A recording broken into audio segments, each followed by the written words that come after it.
성도 여러분, 안녕하십니까? 2021년 두 번째 금요일 저녁 예배를 드리기 위하여 하나님의 임재 앞으로 나오신 성도님들을 환영합니다.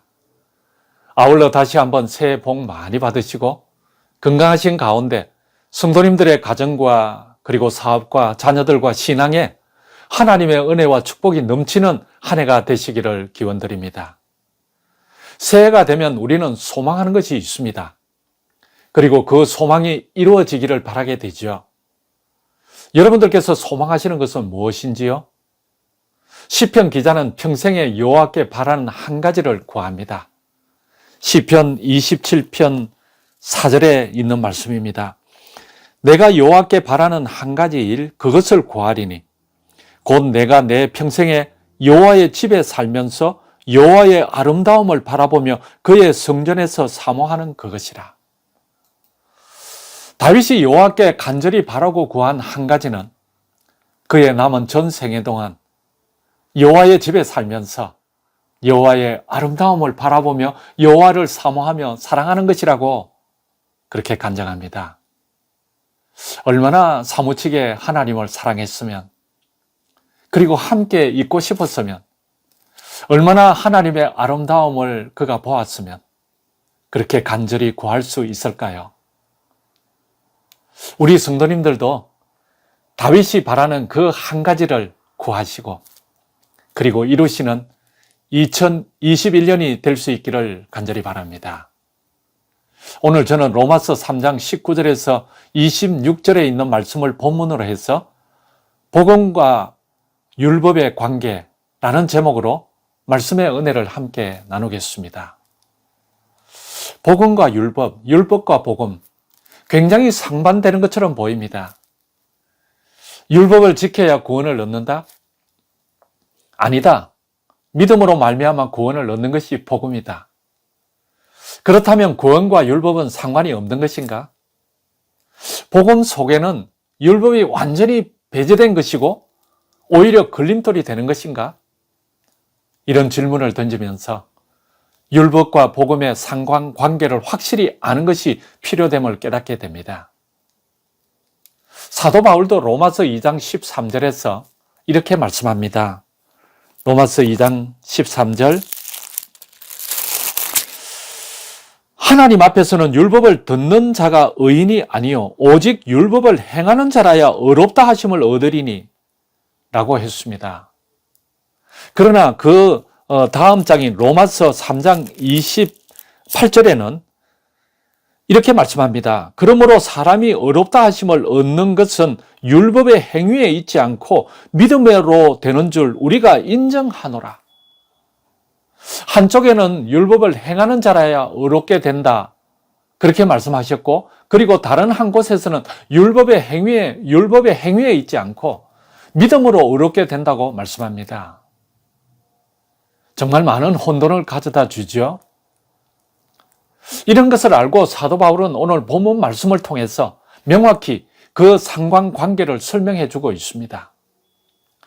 많은 신학자들은 성경 중에 가장 핵심적인 교리가 나타나 있는 성경 구절이 어디인가를 말하면서 로마서 3장 19절에서 26절에 있는 말씀을 들고 있습니다.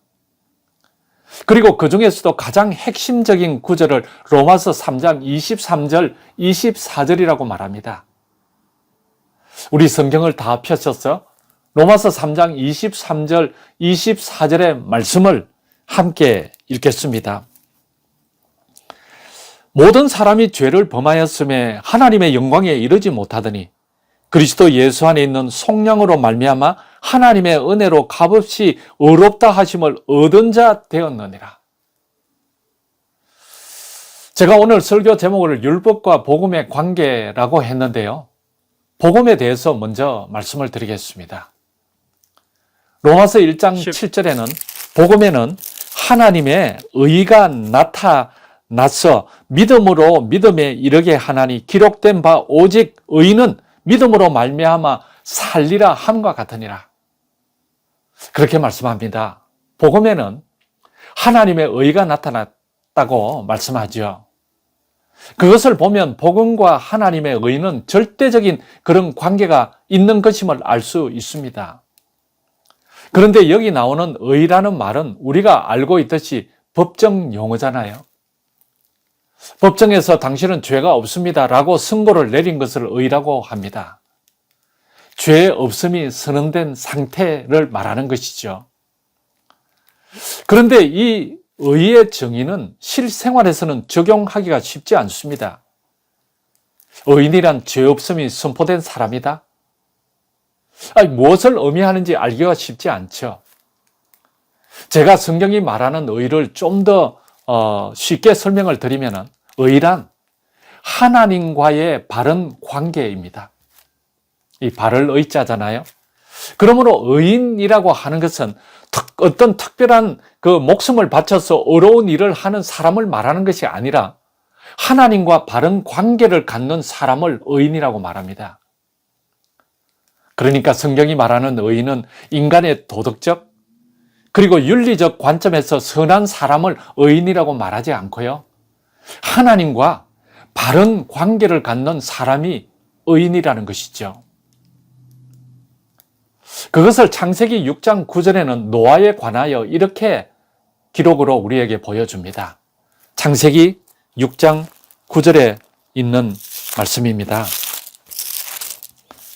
창세기 6장 9절 이것이 노아의 족본이라 노아는 의인이요 당대의 완전한 자라 그는 하나님과 동행하였으며 이 의인이라는 말이 성경 이곳에 처음 등장하는데요. 노아를 의인이라고 부르는 이유는 하나님과 동행했기 때문이라고 말씀하죠. 하나님과 동행한다는 것은 하나님과 바른 관계를 갖는 것을 의미하는 것이잖아요. 그러므로 노아는 하나님과 바른 관계를 가졌었기 때문에 의인이라고 부르게 되었다는 것이죠. 노아의 하나님과 바른 관계는 예배하고 그리고 순종하는 삶을 성경을 통해서 우리는 볼 수 있습니다. 의인은 하나님과 바른 관계를 갖는 사람인데 여기에는 포괄적인 의미가 있습니다. 왜냐하면 우리는 믿음의 분량이 다 다르기 때문에 사람마다 하나님과 갖는 관계가 서로 틀립니다. 그렇기 때문에 각자 나의 믿음 가운데서 하나님과 올바른 관계를 맺어 나가는 것, 그것이 의인의 삶인 것이죠. 여러분들께서는 하나님과 어떤 관계를 가지고 계시는지요? 복음에는 하나님의 의가 나타났는데 그 의는 하나님과 바른 관계를 말씀드렸습니다. 로마서 3장에서는 좀 더 구체적으로 하나님과의 바른 관계를 갖게 하기 위해서 이 땅에 오신 분을 말씀하시는데 먼저 그 율법을 살펴본 후에 함께 보도록 하겠습니다. 율법은 복음과 어떤 관계가 있고 어떤 역할을 하는 것일까요? 많은 사람들은 율법하면 율법주의를 생각합니다. 우리는 믿음으로 구원을 받은 것이지 율법은 언급하는 것조차도 율법주의적 사상이라고 쉽게 치부해버리는 것이죠. 그런데 여러분, 복음이나 율법이나 둘 다 누구에게로부터 왔을까요? 복음뿐만 아니라 율법도 하나님께로부터 온 것이죠. 그래서 율법을 토라라고 그러잖아요. 우리도 잘 알듯이 토라라는 뜻은 하나님의 가르침이라는 의미이죠. 그러니까 토라라는 말의 뜻 자체가 율법이 하나님께로부터 온 것임을 내포하고 있습니다. 이런 전제하에 성경에서 가르치는 율법의 뜻을 한번 조명해 보겠습니다. 먼저 율법의 기능을 살펴봐야 율법과 복음의 관계를 알 수 있습니다. 율법의 기능 첫 번째는 이미 구원받은 자에게 주어진 것이라는 것입니다. 이것은 굉장히 중요한 사실이에요. 의인이 되기 위한 조건으로 율법이 주어진 것이 아니라 의인된 자들에게 주어진 것이 율법이라는 것이죠. 이스라엘 백성들이 400년 가까이 애굽에서 노예 생활을 하다가 하나님의 놀라운 은혜와 인도하심으로 구원을 받았습니다. 그들이 출애굽해서 홍해를 걷는 것은 침례를 받은 것임을 성경은 말씀하죠. 고린도전서 10장 1절, 2절에 보면 이런 말씀이 기록되어 있습니다. 고린도전서 10장 1절 2절에 있는 말씀입니다. 형제들아, 나는 너희가 알지 못하기를 원하지 아니하노니 우리 조상들이 다 구름 아래에 있고 바다 가운데로 지나며, 이 출애굽에서 이제 홍해를 건너는 그 장면을 묘사한 것이죠. 그리고 2절에 이어지기를 모세에게 속하여 다 구름과 바다에서 침례를 받고, 그렇게 그들이 출애굽해서 홍해를 건넌 것을, 위에는 구름으로 가득 차 있었고 그리고 양옆에는 물이 있었고 그 가운데로 통과해서 지나간 그것을 침례를 받은 것으로 성경은 말씀하고 있습니다. 이스라엘 백성들이 침례를 받고 의인이 이제 된 것이죠. 홍해를 건너는 그 침례로 구원을 받고 하나님의 자녀가 된 것이라는 말씀이죠. 그런 후에 구원받은 그들에게 시내산에서 주어진 것이 바로 율법, 이 십계명이었습니다. 그러므로 율법은 하나님과 함께 화평한 삶을 살 수 있도록 구원받은 자들에게 주어진 것입니다. 그렇기 때문에 하나님의 백성답게 사는 길이 율법 가운데 주어져 있습니다. 율법도 하나님께로부터 온 것이기 때문에 우리가 율법을 연구하고 율법을 준행하는 것은 그리스도인으로서는 굉장히 중요한 일인 것이지요. 그것은 내가 율법을 지킴으로 구원받는다는 그런 차원의 것이 아니라 오히려 하나님의 백성된 사람들에게 하나님의 백성답게 사는 길을 가르쳐주기 위하여 주어진 것임을 성경은 분명히 가르쳐주고 있습니다. 그리고 구원받은 자로 살아가는 지혜가 율법 가운데 주어져 있습니다. 그래서 율법을 지도와 같은 것이라고 말씀합니다. 지도는 우리가 목적지에 가는 길을 정확하게 안내해 주는 것이지요. 시편 119편 105절에는 우리가 다 외우고 있는 이런 말씀이 기록되어 있습니다. 주의 말씀은 이 토라를 말하는 것이죠. 내 발의 등이요 내 길의 빛이니이다. 주의 말씀, 이 토라는 목적지까지 안전하게 갈 수 있도록 안내하는 지도와 같이 내 발의 등이고 내가 가는 길에 빛이 됨을 증언하고 있습니다. 그러므로 율법은 구원받고 하나님의 자녀가 되고 의롭게 된 후에 주어져 하나님 백성답게 사는 길을 가르쳐주고, 그리고 구원받은 자로 살아가는 삶의 지혜를 주는 지도와 같은 기능을 하고 있습니다. 그러니까 율법은 하나님의 자녀들을 지키는 울타리와 같은 것이죠.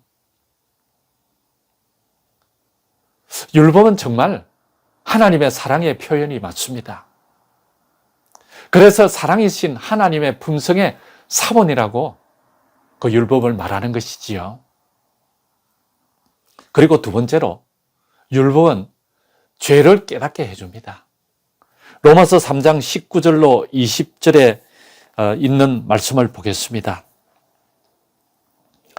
우리가 알거니와 무릇 율법이 말하는 바는 율법 아래에 있는 자들에게 말하는 것이니 이는 모든 입을 막고 온 세상으로 하나님의 심판 아래에 있게 하려 함이라. 그러므로 율법의 행위로 그의 앞에 의롭다 하심을 얻을 육체가 없나니 율법으로는 죄를 깨달음이니라. 율법을 지킴으로 의롭게 되는 것이 아니라, 그렇게 해서는 아무도 의인이 될 수 없는데 율법의 기능은 죄를 깨닫게 해준다는 것입니다. 우리는 많은 경우에 죄를 깨닫지 못하고 그냥 지나치고 세상의 흐름을 따라 죄에 대해 무감각하게 살아갈 때가 많습니다. 그러다가 말씀을 가까이 해보면 내 죄가 무엇인지를 깨닫게 되는 경험을 종종 하게 되죠. 왜냐하면 말씀이 우리에게 죄를 깨닫게 해주기 때문에 그렇습니다.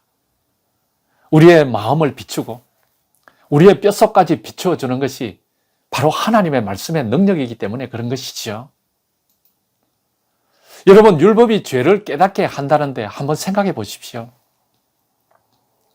만약 내가 율법을 모릅니다. 그런데 우상을 섬기지 말라 그랬는데 율법을 모르는 사람이 우상 숭배가 죄인 줄을 알까요? 모를까요? 분명 모를 거예요. 나 외에 다른 신들을 내게 있게 말지니라, 그렇게 율법에 말씀하셨는데, 율법을 모르면 하나님 외에 다른 신을 섬기는 것이 죄인 줄을 알 수가 없는 것이죠. 그러므로 율법은 내가 생각지도 못한 것까지도 무엇이 잘못되었고 또 어떤 것이 죄인지를 깨닫게 해준다는 말씀입니다. 사실 내가 우상 숭배했다고 해서 감옥에 가지는 않습니다. 다른 신을 섬겼다고 해서 적어도 미국에서는 죄가 되지 않습니다. 그러나 율법을 알면 우상 숭배가 얼마나 큰 죄인지, 하나님을 불신하는 것이 정말 얼마나 큰 그런 죄인지를 깨닫게 되는 것이지요. 하나님보다 우선하는 것을 우상이라고 말하는데, 여러분 정말 그런 것 같습니다. 율법은 의와 마찬가지로 우리에게 하나님과 올바른 관계를 가지는 길을 가르쳐주고 있습니다. 어떻게 화평하게 살 수 있고, 어떻게 이웃과 사랑하며 좋은 관계를 가지고 살 수 있는지, 어떻게 하나님의 백성답게 사는 길인지를 율법을 통해서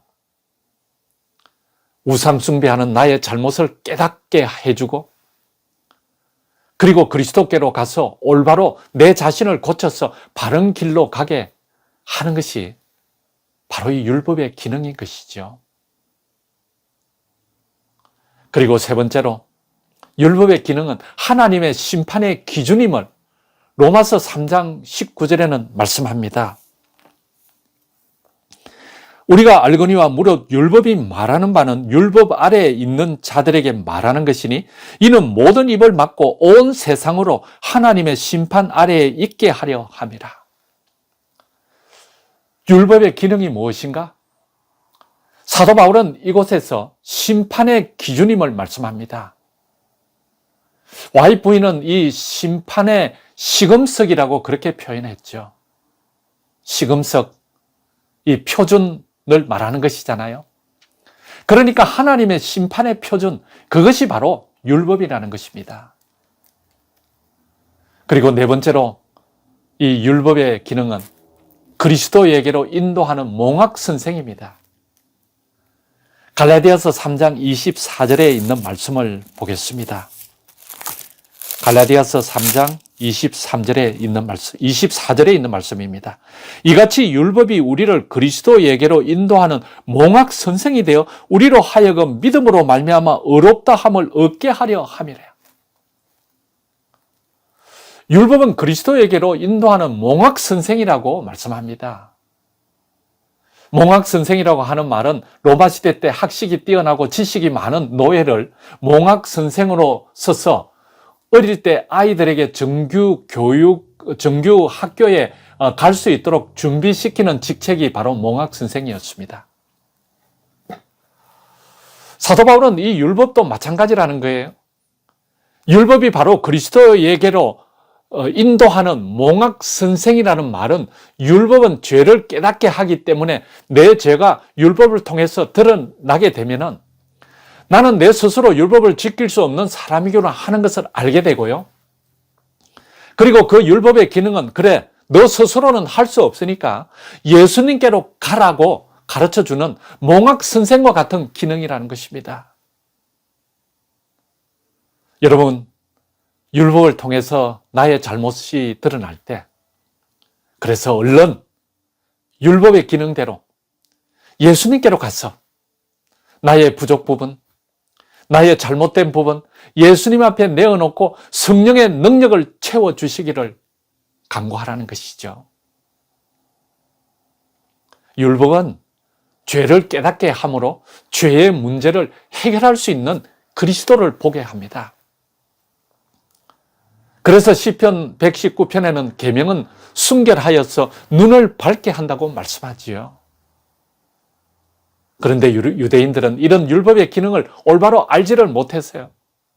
그것이 그들에게 큰 문제였습니다. 유대인들은 율법을 지킴으로 자들이 어렵게 될 수 있다고 믿었습니다.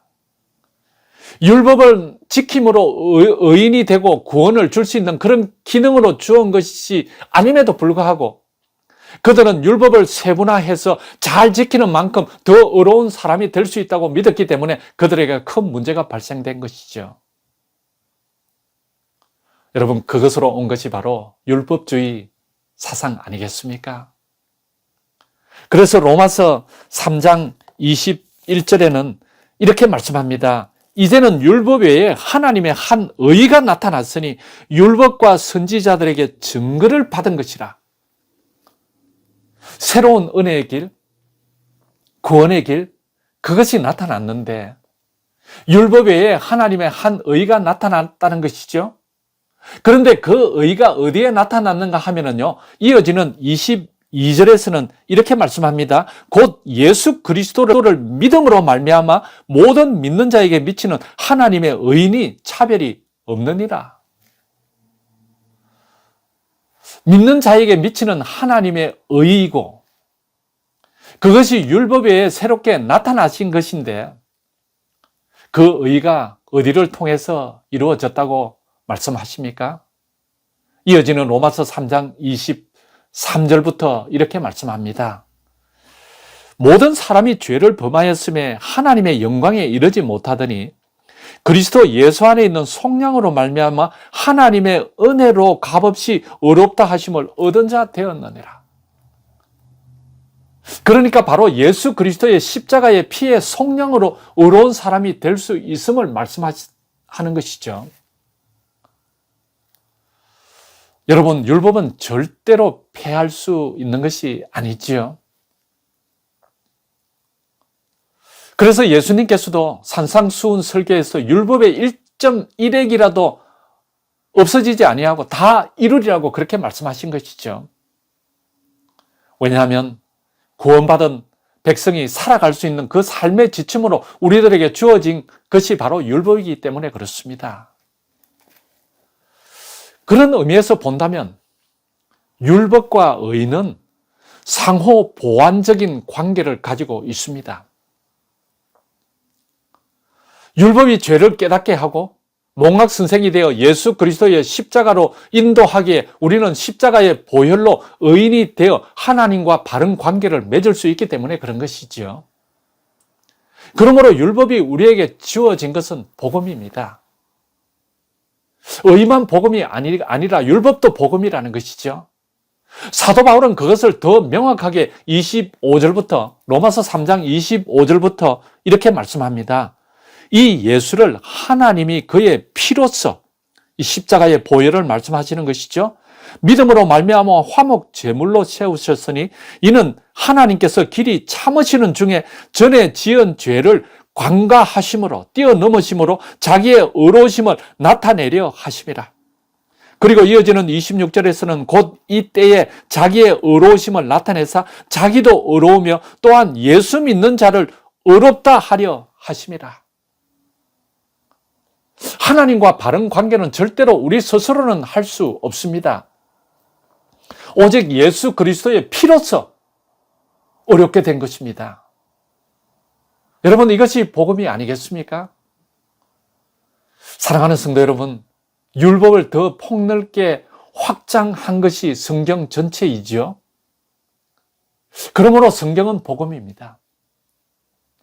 구원받은 우리들에게 하나님과 올바른 관계를 맺도록 주어진 것이 바로 이 성경이고요. 하나님의 백성답게 사는 길이 무엇인지를 가르쳐 주기 위하여 주어진 것이 성경이고, 그리고 그곳에서 지혜를 주고 죄를 깨닫게 해주는 하나님의 말씀이 복음이 되는 것은 너무나도 확실한 것 아니겠습니까?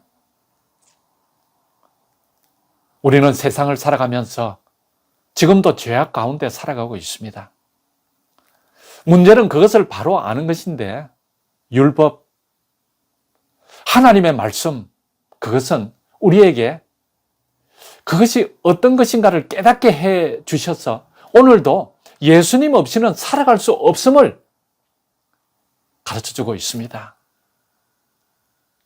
그래서 예수님께서는 수고하고 무거운 짐진 자들아 다 내게로 오라.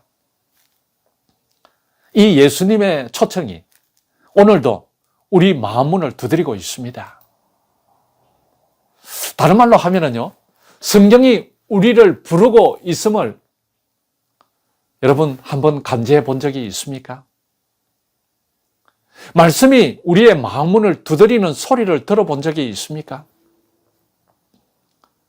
우리는 하나님과 바른 관계를 맺어야 하나님께서 예비하신 나라에 들어갈 수 있고 그곳에서 행복하게 살아갈 수 있습니다.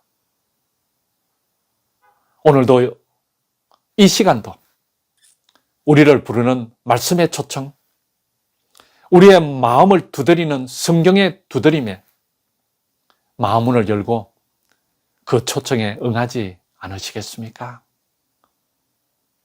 아마 여러분들도 다 그런 것을 경험할 것입니다. 성경을 읽어야 된다. 성경을 묵상해야 된다. 그렇게 하도 많이 말을 하니까 성경을 펼쳐놓고 성경을 읽어도 별로 큰 그런 변화나 감동을 느끼지 못할 때가 많이 있을 것입니다. 그러나 그럴 때일지라도 그 성경은 우리들에게 계속해서 마음을 두드리고 있는데 사탄은 우리에게 속삭입니다. 봐라, 내가 성경을 읽어봐야 별 효과가 없지 않는가? 그러니 그 성경을 읽을 필요가 무엇이 있겠는가? 오히려 마음만 산란할 뿐이다. 다른 좋은 것들이 얼마나 많은가? 그렇게 속삭이는 것입니다. 그러나 성경은 우리들에게 오늘도 마음 문을 두드리면서 초청합니다. 말씀 앞으로 나오라고. 말씀만이 너의 삶을 변화시킬 수 있고 말씀만이 너의 삶을 가치 있고 의미 있게 만들어줄 수 있다고. 말씀을 통해서만이 생명의 길을 갈 수 있고 말씀을 통해서만이 십자가의 그 보혈의 능력을 발견할 수 있다고, 깨달을 수 있다고, 우리에게 경험할 수 있다고 그렇게 가르치고 있습니다. 여러분, 율법은 지금도 우리를 그리스도께로 인도하는 몽학 선생이 되어 생명의 길로 우리를 이끌고 있습니다. 그 길이 십자가의 길이요, 십자가 아래로 갈 때 그 보혈의 능력으로 우리가 의인이 되어서 하나님과 바른 관계를 맺으며 오늘을 살아가게 될 것입니다. 그래서 교회정은 이 7권 30페이지에는 교회정은 7권 30페이지에는 하나님의 백성들은 예수 그리스도의 피 묻은 깃발 아래 지체 없이 모이도록 요청을 받고 있다. 그렇게 기록합니다. 율법의 인도함을 따라 지체 없이 예수 그리스도의 피 묻은 깃발 아래 지체 없이 나아가서 성령의 인도하심과 지혜를 간구하며 하나님과 올바른 관계를 맺으심으로 영과 진리로 예배하고 순종하는 삶이 되시기를 간절히 바랍니다. 여러분, 율법은 복음입니다. 성경은 복음입니다. 하나님의 말씀은 복음입니다. 복음에는 하나님의 의가 나타났습니다. 율법을 완성시키기 위하여 율법의 한 의가 십자가의 피 가운데 나타났습니다. 그 피로 우리는 구원받은 하나님의 자녀로 살아갈 수 있게 되었습니다. 율법과 복음은 예수 그리스도의 십자가의 보혈로 빛을 발합니다. 오늘도 하늘 지성소에서 나의 피, 나의 피 외치며 우리를 초청하는 그리스도께로 다 나아가셔서 우리 모두도 그 십자가의 보혈의 공로로 우리의 모든 죄를 다 용서함을 받고 우리의 심령이 변화되고 그리고 하나님께서 베풀어 주시는 그 은혜를 통하여 하나님의 자녀되는 삶 우리 모두 살아갈 수 있게 되기를 간절히 소망하면서 말씀을 드리겠습니다.